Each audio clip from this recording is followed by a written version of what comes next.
Thomas the Tank Engine wouldn't stop being a nuisance. Night after night, he kept the other engines awake. "I'm tired of pushing coaches. I want to see the world." The other engines didn't take much notice, for Thomas was a little engine with a long tongue.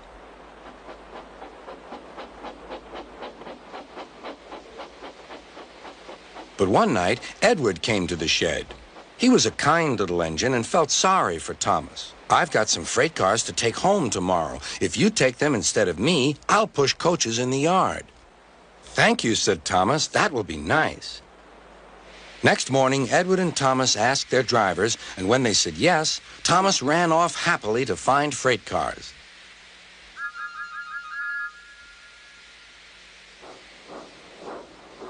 Now, the freight cars are silly and noisy. They talk a lot and don't attend to what they are doing.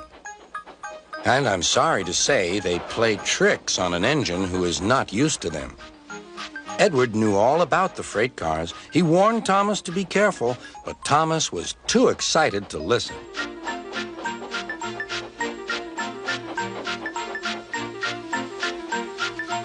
The shunter fastened the coupling, and when the signal dropped, Thomas was ready. The conductor blew his whistle. "Beep, beep," answered Thomas, and started off. But the freight cars weren't ready. "Oh, oh," they screamed. "Wait, Thomas, wait!" But Thomas wouldn't wait. Come on, he puffed. "All right, don't fuss. All right, don't fuss," grumbled the cars.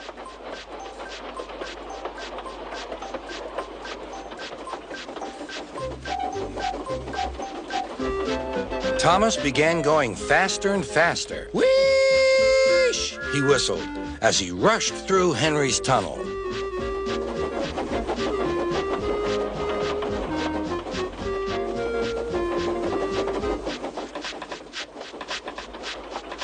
"Hurry, hurry," called Thomas. He was feeling very proud of himself. But the cars grew crosser and crosser. At last, Thomas slowed down as he came to Gordon's Hill.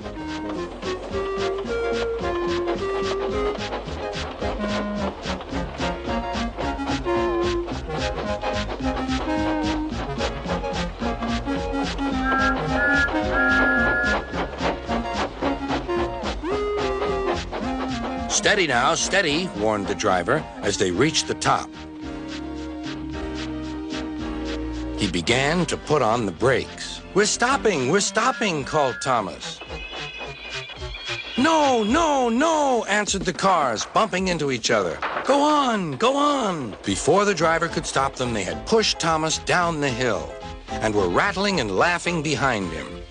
Poor Thomas tried hard to stop them from making him go too fast. Stop pushing, he hissed.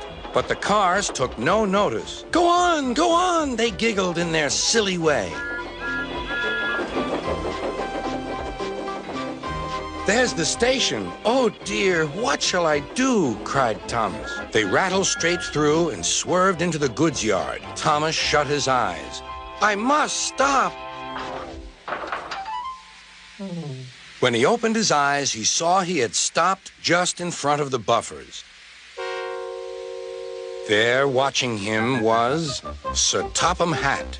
"What are you doing here, Thomas?" he asked. "I've brought Edward's freight cars," Thomas answered. "Why did you come so fast?" "I didn't mean to. I was pushed," said Thomas. "You've got a lot to learn about freight cars, Thomas. After pushing them about here for a few weeks, you'll know almost as much about them as Edward. Then you'll be a really useful engine."